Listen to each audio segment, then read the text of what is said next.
여러분, 감사주일입니다. 감사주일은 매일 바쁘고 분주하게 우리가 살아가다가 일상생활 속에서 미처 헤아려 보지 못했던 그 하나님께서 부어주신 은혜와 감사거리들을, 그리고 그 사랑을 잠시 되새겨보는 감사의 날입니다. 우리가 바쁘게 살다 보면 무엇이 감사한지, 무엇이 은혜인지 우리가 잘 알지 못할 때가 많지 않습니까? 그런데 감사주일 날만큼은 온종일 하나님께서 우리의 삶에, 우리 가정에, 그리고 내 삶에 부어주신 은혜를 기억해 보는 겁니다. 그런데 오늘 설교 제목처럼 믿는 자의 감사는 다르다는 거지요. 뭐가 다를까? 고민해 보지 않으면 우리 세상 사람들이 하는 감사와 우리 믿음의 사람들이 하는 감사가 다르지 않다라고 생각할 수 있습니다. 그러나 믿는 자의 감사는 전혀 다르다는 사실을 아십니까? 여러분, 하나님의 자녀된 우리의 감사는 오직 하나님께로 향하는 줄로 믿습니다. 그렇게 믿는 자의 감사는 범사에 감사할 수 있습니다. 범사라는 것은 모든 삶의 영역입니다. 모든 날들이지요. 모든 날들 가운데 좋은 일이든지 슬픈 일이든지 역경과 고난과 심지어 절망 속에서 믿는 자는 뭐 할 수 있습니까? 감사할 수 있습니다. 왜 그렇습니까? 전능하신 하나님께로 향하여 있기 때문에. 그렇게 할 수 있는 이유는 하나님의 십자가 사랑을 통해 값없이 주어진 구원의 사랑을 우리가 믿기 때문인 줄로 믿습니다. 그 은혜가 있기 때문에 우리는 감사하는 거죠. 그래서 믿는 자가 하나님께 감사할 때 오히려 하나님과의 관계는 더욱더 깊어지고 영적으로 우리는 평안해집니다. 주위를 둘러보십시오. 감사하는 사람의 얼굴은 여유가 있습니다.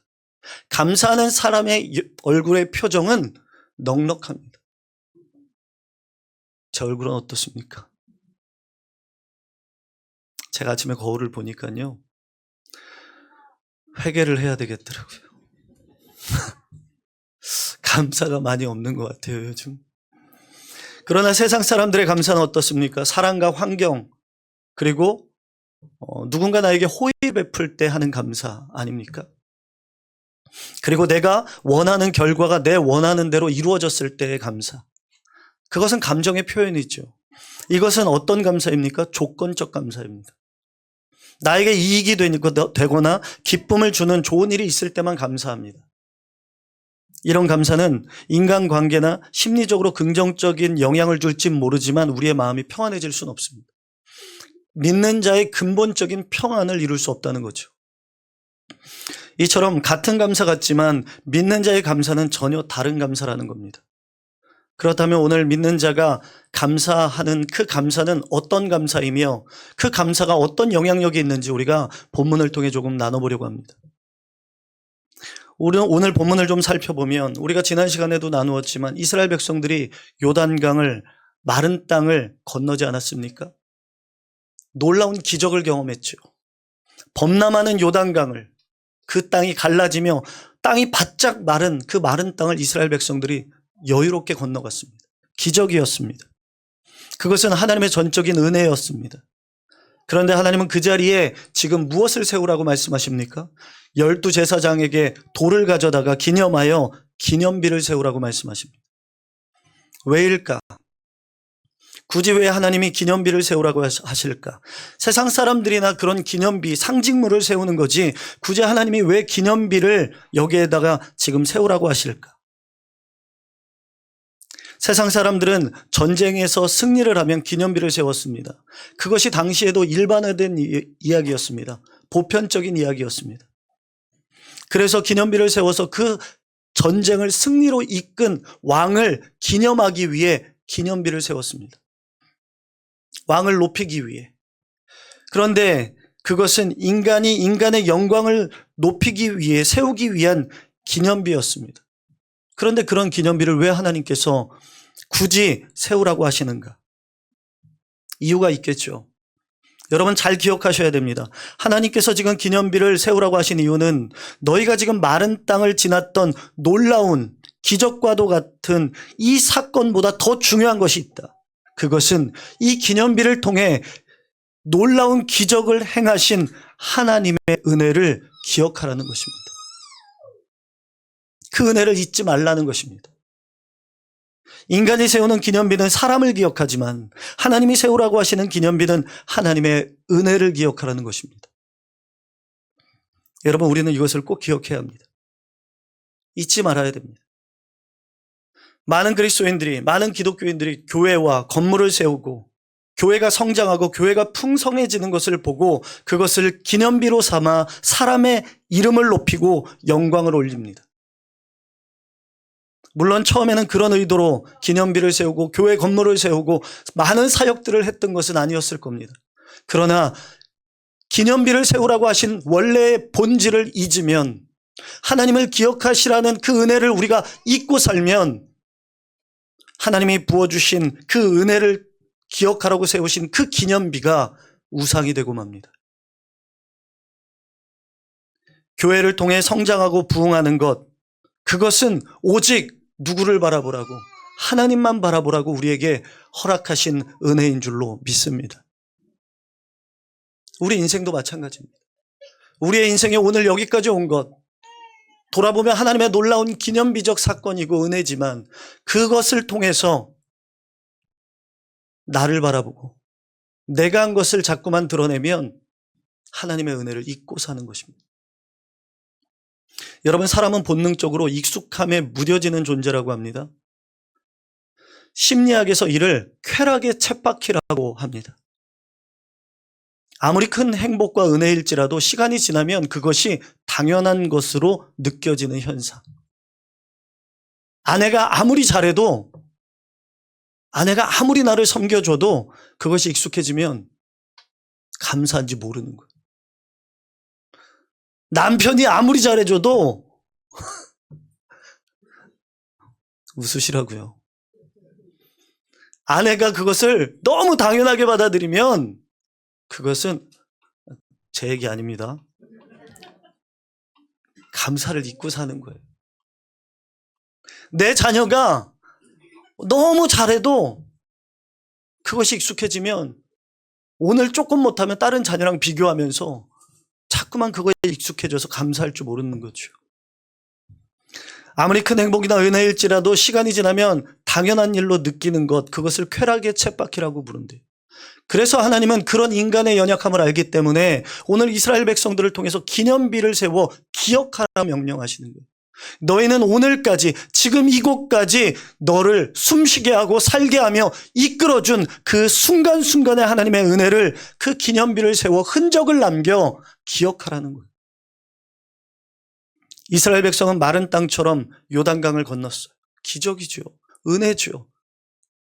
그 순간은 분명 하나님의 놀라운 은혜였습니다. 그런데 하나님은 단지 그 기적을 경험하게 하신 것으로 끝내지 않으셨어요. 어떻게 합니까? 각 지파에서 한 사람씩을 선별하여 돌을 취하여 세우라고 명령하셔요.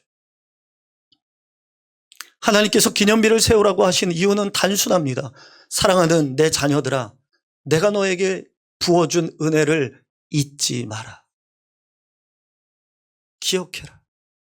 그러니까 여러분, 믿는 자의 감사는요, 오늘 내가 나에게 호의를 베풀고 내가 뭔가 이루고자 하는 것을 느끼는 감정이 감사가 아니라 은혜를 기억하려는 의식적인 선택과 훈련을 통해 믿는 자는 감사를 할 수 있는 거예요. 이것이 무슨 말인가? 어떤 조건이 충족될 때 감사하는 것이 아니라 이미 내게 허락하시고 주어주신 하나님의 은혜를 기억할 때 우리는 어떤 상황 속에서도 감사할 수 있다는 것입니다. 그래서 여러분, 믿는 자의 감사는 하나님의 은혜를 기억하는 행위, 그것이 감사의 본질입니다. 본문을 보면 하나님은 요단 가운데 언약궤가 머물렀던 자리, 즉 하나님의 임재가 머물렀던 자리에서 돌을 가지고 오라고 합니다. 하나님은 단순히 아무 돌이나 지금 가져다가 세우라고 하지 않으십니다. 내가 너희와 함께 했던 그 자리에서 가져오라고 하시죠. 그 돌은 단순히 장식이 아니라 하나님이 하신 일을 잊지 않게 하는 표징인 겁니다. 상징인 거예요. 히브리어로 기억하다라는 이 단어는 단순히 떠올린다는 것이 아니에요. 기억을 행동으로 되새긴다라는 의미예요. 그러니까 기억하는 데서만 멈추는 것이 아니라 감사의 표현으로 행함으로 드러나는 자리까지 가야 되는 거예요. 하나님을 기억하는 것은 단순히 마음속으로 그땐 좋았지, 그래 하나님이 그때는 내게 은혜 부어주셨지 에서만 머무르는 것이 아니라 그 은혜를 다시금 기억하고 꺼내와서 오늘의 삶 가운데 절망 속에서도 감사의 자리로 나아갈 수 있는 것. 그래서 감사는 감정이 아니라 감사는 기억의 행동이라는 거예요.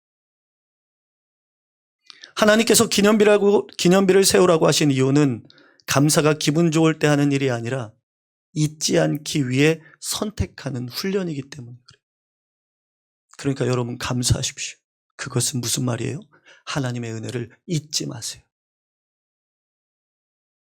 심리학자들이 심리학 연구에 따르면 감사일기 써보셨죠? 감사일기 많이 써보셨죠? 감사일기를 쓰는 사람들의 뇌를 조사해 보니까 감사일기를 쓰는 사람의 뇌는 전두엽과 측좌핵이 활발하게 반응한다 그래요. 그러니까 감사를 기록하고 표현할수록, 마음에 담아놓는 게 아니라 기록하고 표현할수록 뇌는 점점 감사를 더 쉽게 느끼는 방향으로 내 뇌가 재구성되더라는 거예요. 무슨 말입니까? 감사는 감정의 결과가 아니라 반복적인 하나님의 은혜를 끄집어 와서 오늘의 선택의 결과라는 거예요. 하나님께로 향하는 은혜의 감사를 의식적으로 기억하고 기록하고 표현할수록 우리의 마음은 하나님을 향한 평안과 기쁨 쪽으로, 감사하는 쪽으로 재구성돼 돌아가는 거예요. 그러니까 한마디로 쉽게 말해서 하나님의 은혜를 기억하고 감사하는 사람이 더 감사할 수 있는 거예요. 감사하지 못하는 사람은 절망 속에서 감사할 수 없어요. 감사는 저절로 생기는 것이 아니라 은혜를 기억하고 표현함으로써 길러지는 마음의 습관이라는 거예요. 주변에 감사하는 사람들을 보십시오. 하루아침에 되는 것이 아닙니다. 감사의 마음이 훈련이 되고 습관이 돼요. 그리고 그런 사람들은 언제나 예전에 하나님의 은혜를 오늘로 가지고 와서 오늘을 살아낸다는 거예요. 그런 저와 여러분들이 되길 간절히 축복합니다. 감사에 관한 글을 보았어요. 어떤 성도님이 이런 고백을 합니다. 지혜로운 사람은 읽고 나서 후회하는 사람이 아니라 미리 감사하는 사람임을 알게 되었습니다. 감사하지 못했을 때를 되돌아보면 그때는 행복하지 못했습니다. 아니, 마이너스 인생이었습니다. 나름 열심히 살았고 나름 최선의 노력을 다했음에도 불구하고 항상 삶은 불안했고 여유 없는 인생이었습니다. 그렇지만 감사를 붙들고 살면서 나는 인생의 사는 맛을 느꼈고 이전보다 삶의 기쁨과 만족도도 높아졌습니다. 적어도 신학자 매튜 헨리의 말은 나에게 진리였습니다. 매튜 헨리가 어떤 말을 했는가? 감사는 더하기와 같아서 모든 것에 감사하면 거기에는 하나님의 축복이 더해진다. 어떤 일에든지 어디에서든지 감사하면 플러스의 축복이 찾아온다. 그러나 반대로 원망과 불평은 빼기와 같아서 있는 것까지 빼앗기고 없어진다. 무슨 말입니까? 하나님의 사람은 충족되는 조건에 따라, 느낌에 따라 감사하는 사람이 아니라 이미 부어주신 하나님의 허락하신 은혜를 기억하며 의지적으로 감사를 선택하는 사람입니다. 그럴 때 우리에게 감사거리들이 플러스가 돼서 더 많은 축복과 감사거리들이 채워지는 삶이 되는 줄로 믿습니다. 그런 인생이, 그런 삶이 마음의 평안입니다. 감사는요, 추상적인 감정이 아니라 작은 습관으로 남길 때, 표현되어질 때 더 깊어집니다. 바라기는 오늘부터 감사를 좀, 하나님의 은혜를 기억하며 어떠한 상황 속에서도 그 감사를 표현해 보시기 바랍니다. 제가 몇 가지 제안을 드릴게요. 다 해보셨겠지만 아침, 점심, 저녁 감사 3가지를 찾아서 한번 써보십시오. 3가지. 하나님, 오늘도 건강하게 눈 뜰 수 있음에 감사. 오늘도 식탁 위에 맛있는 따뜻한 밥을 먹을 수 있는 입을 허락하심에 감사. 오늘도 호흡할 수 있는 공기와 생명과 호흡을 주심에 감사. 아주 작게라도 사소한 것이라도 꾸준히 감사의 기념비를 기억하며 오늘의 삶을 살아가라는 거예요. 그리고 또 한 가지, 집에 눈에 띄는 곳에 감사의 포스트잇을 한번 붙여보세요. 하나님이 내게 부어주신 하나님의 은혜들, 구체적인 사건들, 그런 것들을 붙여놓으면 가족들이 물어볼 거 아닙니까? 엄마 아빠 이거 무슨 뜻이에요? 그러면 그게 바로 신앙교육인 거예요. 내 감사를 통해 하나님이 내 자녀에게 보여지는 거예요. 저기에 감사, 어제보다 많이 붙었네요. 더 많이 붙여주시기 바라요. 읽어보셨나요? 저거 감사 포스트잇?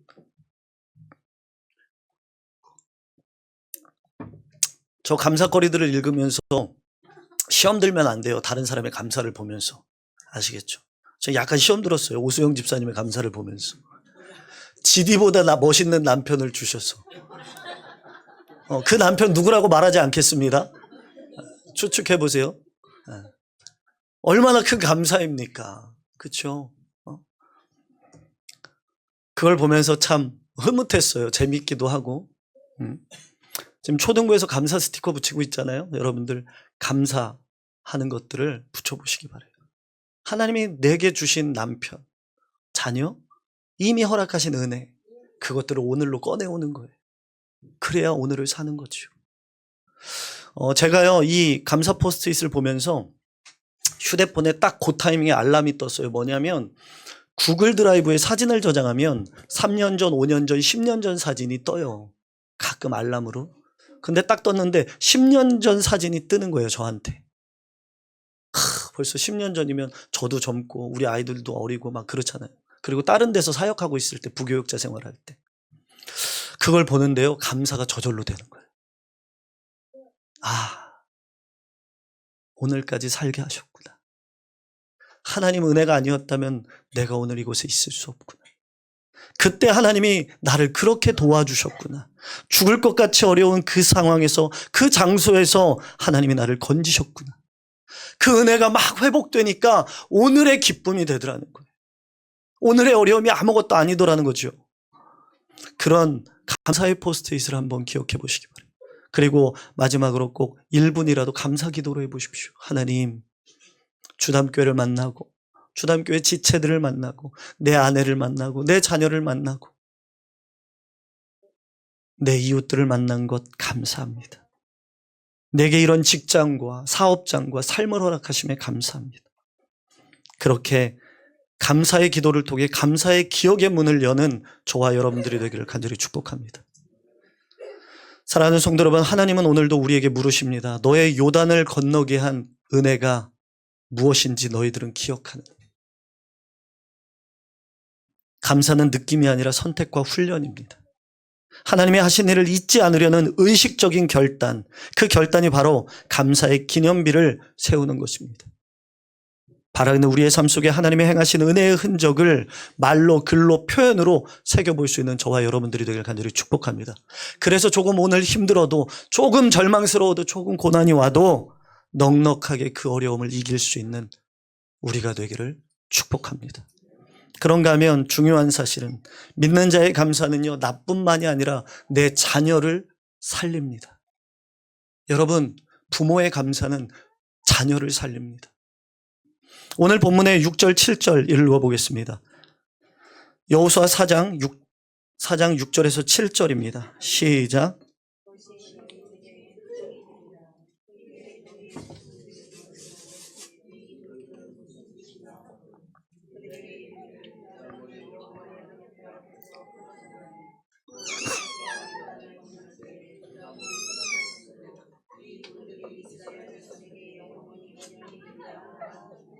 뭐라고 말씀합니까? 이것이 너희 자손들 중에 후에 물어 이르기를, 기념비를 세운 것을 너희 세대뿐만 아니라 너희 다음 세대가 물어보거든 이 돌들이 무슨 뜻이냐 하거든 너희가 그들에게 알려주어라. 하나님은 단지 그 세대만 감사하기를 원하신 것이 아니에요. 여러분들이 누렸던 그 은혜를 여러분들만 감사하고 지나가는 것이 아닙니다. 라고 하신 것이 아니에요. 하나님은 기념비를 통해 감사의 이야기가 내 자녀의 세대까지 전해지기를 원하십니다. 부모 세대가 기념비, 기념비를 세운 것을 통해 하나님의 은혜를 기억하고 감사하는 그 모습이 내 자녀에게까지 연결된다는 거예요. 여러분, 이거 너무 중요한 겁니다. 심리학자들은 이렇게 말합니다. 정서적 기억이라는 개념이 있어요. 부모가 일상생활 속에서 보여주는 감정 표현, 특히 감사와 평안의 태도는 어떠한 어려움 속에서도 의연하게 대처하는 그의 모습을 통해 아이의 뇌에 감정 패턴이 각인된다는 거예요. 조그만 일에 막 어떻게 하면 내 자녀도 똑같이 되는 거예요. 미국의 심리학자 엘버트 반두라라는 이 심리학자는요, 이것을 모델링이라고 합니다. 모델링. 자녀는 가르침보다 모방을 통해 배운다는 거죠. 즉 부모가 감사하는 모습을 자주 보일수록 아이의 뇌 속에는 긍정 정서를 선택하는 회로가 더 강하게 형성된다는 거예요. 이처럼 믿음의 부모가 하나님께 감사한 모습을 보이며 살면 자녀는 그 모습을 닮아가고 그런 부모의 모습을 통해 하나님을 보게 될 줄로 믿습니다. 여러분, 다른 게 교육이 아니에요. 다른 게 신앙교육이 아니에요. 어떤 한 집사님이 평소에 항상 짜증 섞인 말투와 불만의 목소리를 가지고 살았습니다. 아침에 눈을 뜨면 또 월요일이야.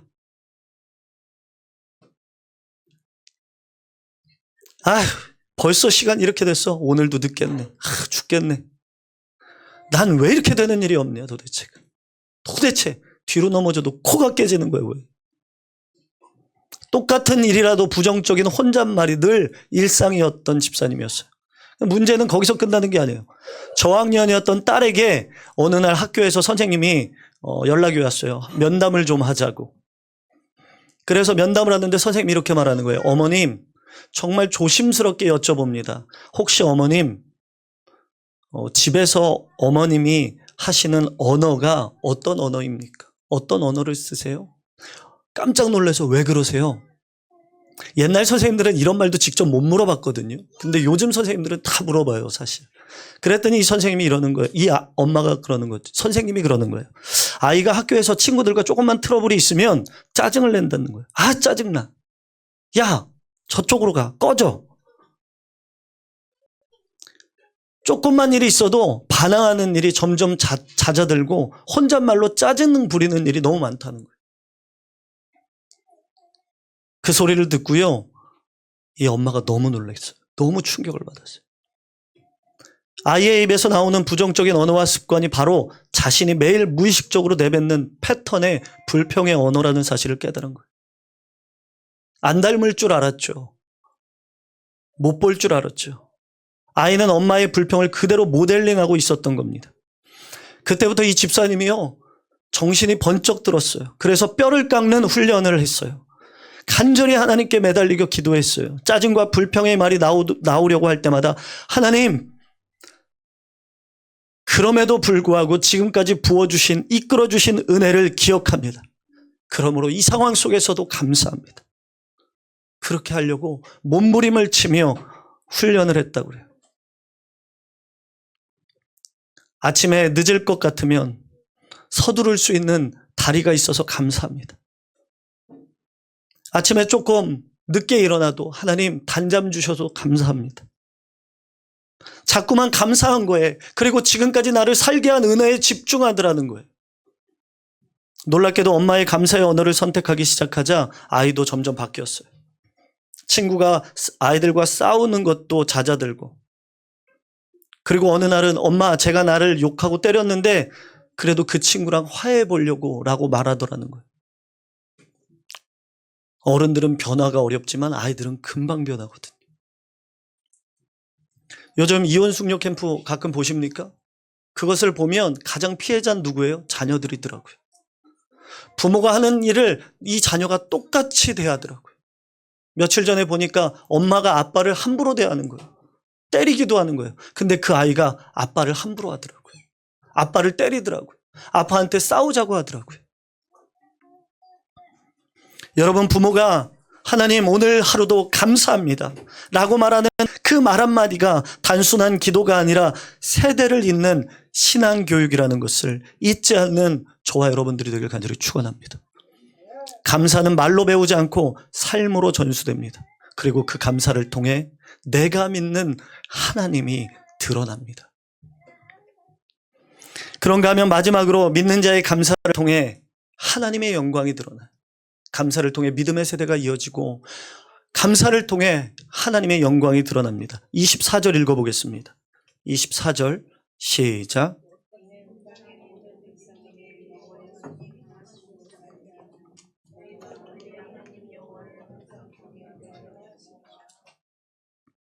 여러분 기억하십시오. 정말 이 말씀 기억하십시오. 이는 땅의 모든 백성에게, 기념비를 통해 이 땅의 모든 백성에게 여호와의 손이 능하신 것을, 능력 있다는 것을 알게 하며 너희가 여호와를 항상 경외하게 하려 하심이라. 세상의 감사는 내가 받은 것, 상대방을 통해 내가 누린 것에 대한 감정의 표현입니다. 그러나 믿는 자의 감사는 사람을 향한 감사가 아니라 그것을 넘어 근본적으로 모든 상황을 주관하시는 하나님께로 향하고 그 감사의 목적은 결국 하나님을 드러내는 것이라. 그래서 믿는 자의 감사는 하나님이 하셨습니다 라는 고백이며 세상 속에서 그 고백을 통해 하나님의 영광이 드러나게 됩니다. 24절 하나님의 능력의 손이 강하신 것을 알게 하며 기록하죠. 기념비는 나뿐만 아니라 내가 하는 감사를 통해 세상 모든 사람들에게 하나님이 능력의 손이시라는 것을 알게 하는 거예요. 신약 성경의 헬라어로 이 감사라는 단어를 좀 찾아보니까 두 가지 단어의 합성어예요. 좋은이라는 단어와 은혜라는 단어. 그러니까 무슨 말인가? 감사는 곧 하나님께 받은 좋은 은혜를 선포하는 거예요. 좋게 말하는 거예요. 믿는 사람의 입술로 하는 감사는 하나님의 은혜를 선포하는 예배 행위인 거예요. 예배인 거예요. 어떤 심리학자가 이런 이야기를 하더라고요. 감사에 대해서. 감사는 인간의 시선을 결핍에서 충만으로 전환시키는 마음의 운동이다. 감사하는 사람은 상황의 부족함보다 하나님이 이미 주신 것에 초점을 맞춘다는 거죠. 이것은 단순한 긍정사고가 아니라 뇌과학적으로 감사를 하는 사람은요, 편도체의 스트레스 반응이 줄어들고 기쁨 호르몬이라고 불리는 세로토닌과 도파민이 분비된다 그래요. 감사를 할수록. 그러니까 감사하면 우리 기분이 좋아지는 거죠. 그래서 감사할 때 우리의 뇌가 평안과 확신과 기쁨의 상태로 재조정되는 것이라는 거예요. 그래서 우리에게 뭐 하라는 거예요? 감사를 선택하라는 거예요. 감사하는